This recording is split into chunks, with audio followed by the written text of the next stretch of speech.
भारत चीन सीमा विवाद अब बड़े तनाव में तब्दील होता जा रहा है। 45 साल यानी 1975 के बाद भारत चीन सीमा पर ऐसे हालात बने हैं। सन 1962 में भारत और चीन के बीच युद्ध हुआ था। लगभग 45 साल बाद एलएसी पर भारत और चीन के सैनिकों के बीच झड़प में खून बहा है।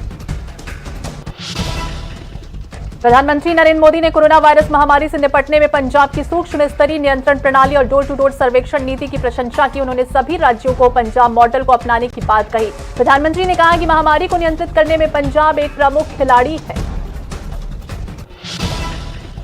प्रधानमंत्री नरेंद्र मोदी ने सभी राज्यों के मुख्यमंत्रियों के साथ मंथन में कोरोना वायरस को लेकर चर्चा की और कहा कि भारत में विशाल जनसंख्या के बावजूद कोरोना विनाशकारी नहीं है। पीएम ने कहा कि दुनिया के बड़े बड़े एक्सपर्ट, हेल्थ के जानकार लॉकडाउन और भारत के लोगों के अनुशासन की आज चर्चा कर रहे हैं।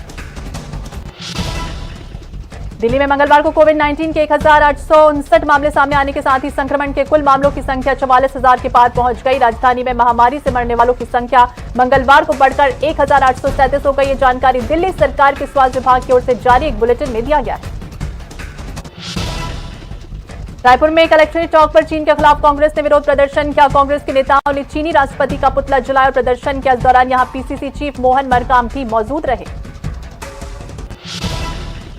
रायपुर में वरिष्ठ विधायक रामपुकार सिंह की तबीयत बिगड़ गई है। उन्हें रायपुर के एक निजी अस्पताल में भर्ती कराया गया है। मंत्री अमरजीत भगत ने अस्पताल पहुंचकर विधायक रामपुकार सिंह का हालचाल जाना।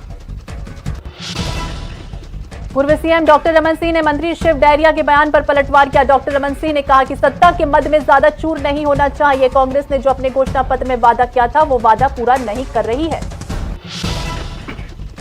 राजेश मूणत ने निगम मंडलों की नियुक्तियों का अनावश्यक कदम बताते हुए कहा कि इस समय संक्रमित बीमारी का है और प्रदेश सरकार खुद वित्तीय स्थिति ठीक न होने की बात कर रही है और 17,500 करोड़ का कर्ज लेने की बात कर रही है। कोतवाली इलाके में शक्कर की दुकान खोलकर प्रदेश के कई कारोबारियों से ठगी करने का मामला सामने आया। 17 लाख रुपए और कार की ठगी कर आरोपी महीनों से फरार है। पुलिस के मुताबिक आरोपी मूलतः महाराष्ट्र के रहने वाले। छत्तीसगढ़ माध्यमिक शिक्षा मंडल की 10वीं 12वीं बोर्ड परीक्षा के परिणाम इसी हफ्ते जारी होंगे। कोरोना वायरस के चलते 10वीं 12वीं बोर्ड के बचे हुए पेपर नहीं होंगे। माध्यमिक शिक्षा मंडल सचिव प्रोफेसर वी के गोयल के मुताबिक जिन स्कूलों में प्री बोर्ड परीक्षा हुई थी उसके आधार पर बचे हुए प्रश्न पत्रों में अंक दिए जाएंगे।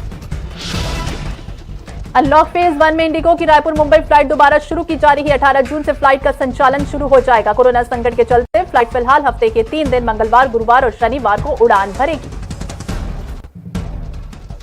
सूरजपुर के बिहारपुर से गायब भाजपा नेता शिव चरण काशी की 3 दिन बाद लाश बरामद हुई। बीजेपी नेता का घटनास्थल से करीब 5 किलोमीटर दूर रहेड़ी महरी के जंगल में शव मिला। भाजपा किसान मोर्चा के मंडल अध्यक्ष शिव चरण काशी की निर्मम हत्या हुई। फिलहाल पुलिस ने संदेह के आधार पर एक महिला सहित 3 आरोपियों को हिरासत में लिया है।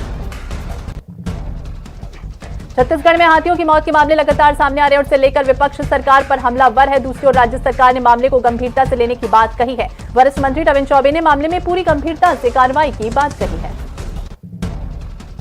छत्तीसगढ़ में सप्ताह भर के अंदर 5 हाथियों की मौत हो गई। मंगलवार को रायगढ़ में नर हाथी की करंट की चपेट में आने से मौत हो गई। धर्मजयगढ़ के गेरसा गांव में खेत में लगे बोर पंप की चपेट में आने से मौत हुई है।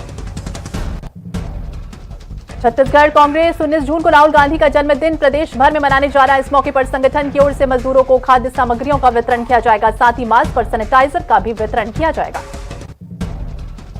कोरोना संकट के बीच राज्य सरकार केंद्र सरकार पर आर्थिक पैकेज का दबाव बना रही है। कोरोना संकट को देखते हुए कृषि मंत्री रविंद्र चौबे ने 30,000 करोड़ का आर्थिक पैकेज केंद्र से मांगा, लेकिन इस पर कोई सकारात्मक रुख नहीं दिख रहा।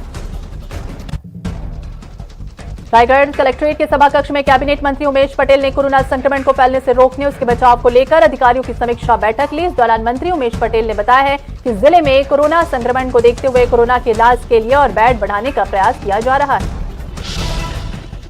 धमतरी में कांग्रेस के 2 बागी नेताओं की फिर से कांग्रेस में वापसी हो गई। दरअसल 2018 विधानसभा चुनाव में कांग्रेस नेता नीलम चंद्राकर और आनंद पवार ने टिकट नहीं मिलने पर पार्टी से बगावत करते हुए निर्दलीय चुनाव लड़ा था।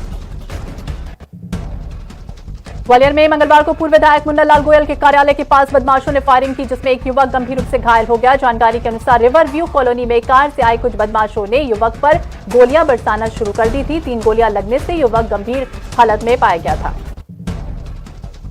एक बार फिर INH 24/7 की खबर का असर। एमपी कांग्रेस कमेटी ने इंदौर शहर कांग्रेस कमेटी की कार्यकारिणी को भंग कर दिया और नई कार्यकारिणी के गठन की बात जल्द कही गई है। भोपाल में गृह मंत्री नरोत्तम मिश्रा ने पूर्व सीएम दिग्विजय सिंह पर निशाना साधा। गृह मंत्री ने दिग्विजय सिंह पर निशाना साधते हुए कहा कि हमें बीमारी से लड़ना है, बीमार से नहीं। दिग्विजय सिंह अपनी गलती छुपाने की कोशिश कर रहे हैं। छतरपुर में नदी में डूबने से 4 बच्चों की मौत हो गई। चारों बच्चों के शवों को बाहर निकाल लिया गया। बता दें घटना जिले के बंसिया थाना क्षेत्र के नेहरा गांव की है। कल सभी बच्चे क्रेन नदी में मछली पकड़ने गए थे, इस दौरान ये हादसा हो गया। नीमच के कृषि उपज मंडी में अनाज नीलामी के नियमों के विरोध में हमालों ने चक्काजाम कर जमकर हंगामा किया। इस दौरान हमालों ने मंडी में ही अनाज रखने की मांग की। मध्य प्रदेश में वायरल वीडियो पर सियासी घमासान जारी है। फर्जी वीडियो को लेकर एफआईआर के बाद दिग्विजय सिंह ने बीजेपी पर बड़ा पलटवार करने की तैयारी की है। राज्य के पूर्व मुख्यमंत्री दिग्विजय सिंह ने कहा कि वो शिवराज सिंह चौहान के खिलाफ शिकायत करेंगे और ये शिकायत फर्जी वीडियो साझा करने के आरोप में होगी। इंदौर में बीजेपी ने घर घर संपर्क अभियान की शुरुआत कर दी। बीजेपी के राष्ट्रीय महासचिव कैलाश विजयवर्गीय ने अभियान की शुरुआत की और इस दौरान मोदी सरकार 2.0 के दूसरे कार्यकाल के 1 साल पूरे होने पर उपलब्धियां बताई।